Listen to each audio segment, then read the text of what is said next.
MGUS is a very common condition, and my first part of my talk was around discussing the prevalence of this particular condition. We know that MGUS is very common and gets much more common as our patient population ages. It goes from somewhere near 3% in the over 50s up to nearly 7% in patients over the age of 75. So it really is a very common condition. It's more common in men than in women, and it's more common in patients of Afro-Caribbean descent compared with patients who are of Caucasian origin. It's also a lot more common in patients who are relatives of other patients with MGUS or with multiple myeloma. So the first thing I discussed was how common it was. I think we therefore went on to discuss risk assessment, because quite clearly many patients with monoclonal gammopathy of uncertain significance will never come to any problems from the condition. But within that group, there are patients who may progress to multiple myeloma, there are patients who may progress to lymphoma, and there are patients who may have other issues relating to their paraprotein. So firstly, we discussed the risk of progression to multiple myeloma. And I highlighted two really excellent studies just showing that patients who get multiple myeloma nearly all have a pre-existing monoclonal gammopathy of uncertain significance. And in some cases, this can be detected up to 7, 8, 9 years before patients get multiple myeloma. So MGUS will precede multiple myeloma. And our job then is to pick out which patients with monoclonal gammopathy are going to go on and get multiple myeloma. And we've got some great data to look at this from the Mayo Clinic and others. And the key risk factors seem to be an IgA paraprotein, a paraprotein that's greater than 15 grams per liter, and an abnormal light chain ratio. And if you have all of these three abnormalities, you're much more likely to progress than patients that have a very small IgG paraprotein with a normal light chain ratio. So we can pick out high-risk groups of patients. We also know that patients whose paraprotein increases or whose light chain ratio deteriorates are much more likely to progress to multiple myeloma. And other groups, such as the Spanish, have been particularly looking at the malignant phenotype of plasma cells within the bone marrow. One of the really interesting facets of monoclonal gammopathy of uncertain significance is a lot of the translocations and abnormalities we recognize in patients with multiple myeloma are present in patients with monoclonal gammopathy of uncertain significance. And we really don't have a great handle on why patients with monoclonal gammopathy of uncertain significance progress to multiple myeloma. Ole Landgren also produced some really neat data showing that some patients who go from MGUS to multiple myeloma really progress over a time period, but some patients progress very quickly.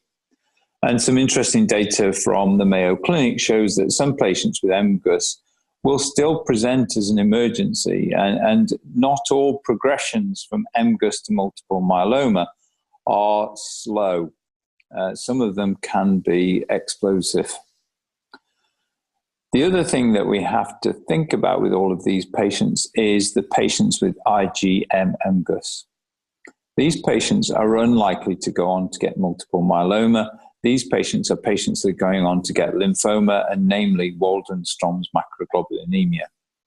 So we have to approach the subset of patients who are identified as having an IgM MGUS as being different from those who have an IgA or an IgG MGUS. And these patients should be investigated as if they might have lymphoma with CT scan, chest, abdomen, and pelvis, and possibly a bone marrow to look for evidence of an underlying lymphomatous process. The other group of patients that we have to be aware of and are increasingly recognized are patients with light chain MGUS. With increasing modalities of investigation, we recognize that some monoclonal gammopathies will express light chain only paraproteins, and so won't be detected in the conventional way. But clearly we're picking up a lot more of these patients with the serum-free light chain assay. In terms of how we look at these patients, the other thing that we highlighted in the talk is that some monoclonal gammopathies are not clinically silent. We recognize there is a group of conditions called monoclonal gammopathy of clinical significance. Particularly, there are patients who've got renal damage from monoclonal gammopathy of renal significance. Patients who have light chain deposition disease, patients who have heavy chain deposition disease, amongst a whole host of other renal diseases where the paraprotein or light chain is nephrotoxic. And of course, whenever we come across someone with monoclonal gammopathy of certain significance, we almost always should be aware that these patients may have underlying amyloidosis and be aware that that is a possible diagnosis that we have to look out for. But it's not just the kidneys that these monoclonal gammopathies can damage. It is also the nervous system, and we recognize syndromes such as Poems syndrome, Tempe syndrome, and other gammopathies such as anti-MAG neuropathy, that some paraproteins can be neurotoxic. There are also rare skin conditions and rare eye conditions that can be associated with paraproteinemias. So when we come across someone with MGUS, we have to think, is the MGUS likely to progress to multiple myeloma? And I've illustrated how we assess that. We have to think, is this monoclonal gammopathy causing clinically significant disease that is not myeloma, amyloid, monoclonal gammopathy of renal significance, or monoclonal gammopathy of clinical significance? We have to separate out the IgM paraproteins, and they need to be considered as potential patients that might get lymphoma. And of course, IgM MGUSs are more likely to progress than IgA or IgG MGUSs. So that was the main basis of my talk. A lot of myeloma physicians have to be aware of the risks of monoclonal gammopathy.